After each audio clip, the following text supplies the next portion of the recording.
This is the legend of PikVille Heavy Industries, the ongoing record of a company that refuses to stay in one timeline. I'm Pickfire, and Cupboard Times brought me another stack of files I don't remember creating. The desert's humming again, the archives are shifting, and PHI is ready to show us something new. Let's get into it. Episode 11, Corned Beef, Schlitz Dark, and Pirates? Now, I know the story skips around, but again, time machine? Besides all that, I didn't even know at the time how it would all tie in. I only knew that Marcus, Pirate Song, was a coded message directly to me. So, back we go to the early 80s, when I was a young man with a mission. A weirdly impossible mission, but a mission nonetheless. I was also a young man that hung out with two distinct groups that oddly didn't intermingle all that much. The first group of friends was, in fact, my first group of friends. The kids I grew up in the neighborhood with, from first grade through my glorious college career. I still see many and keep in touch with most of them, to one degree or another. What up, homies?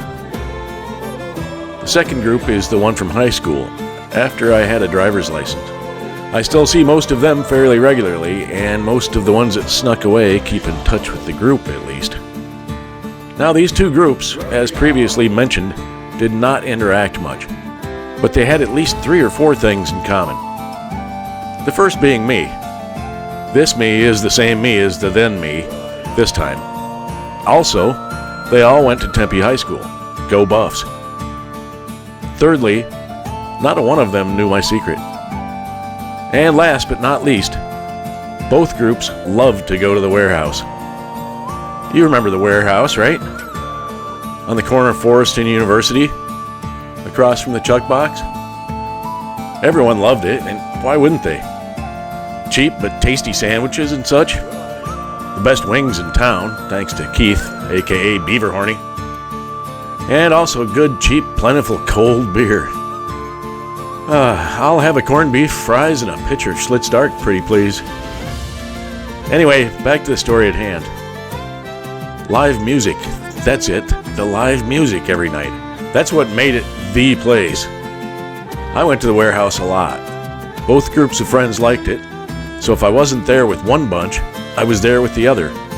It was probably the 13th or 16th time that I had heard Marcus, with a K, I believe, sing his infamous pirate song, that I put it together. When he sings "Arrgh," he sings it either for 3 seconds or a second and a half. Classic Morse code. I had to read a book about Morse code because I wasn't the kind of geek that would know Morse code, and there was no Google at the time. But once I was fluent, I figured out after another 13 or 16 times of hearing the song that he was singing in Morse code, "You must build it." I knew immediately what he meant, but I really wanted to hear him sing "submarine" in Morse code, so I started sending back to him in flashes from my wristwatch, "Build what?" I won't repeat what he sang back, though I will admit to having it coming. I did not do as he suggested. I mean that last rather rude part. But I did, as you know, go on to build it. Eventually, not right away. But meanwhile, time passes, as it does, and my high school group had a spin-off group, the Vegas Boys. They would become unwitting participants in the legend, literally and figuratively. This group was the initial Legends Football League owners group, and would be integral to the algorithm that would spawn the Unclear Reactor. Each of them totally bereft of any knowledge of the huge events to come, as we swilled beers at Herman's Hits Rockwell's, and watched a lot of football. Even the Rockwell softball team we all played on was a factor in the algorithm. Though I think that was just my RBI times the number of extra base hits divided by the number of times a ground ball bounced off of my body at third base. These reminiscences are just some of the things that pop into my head, like softballs off my forehead, one often painful lesson at a time. We're going to end this before extra innings. Until next time, stay heavy, man.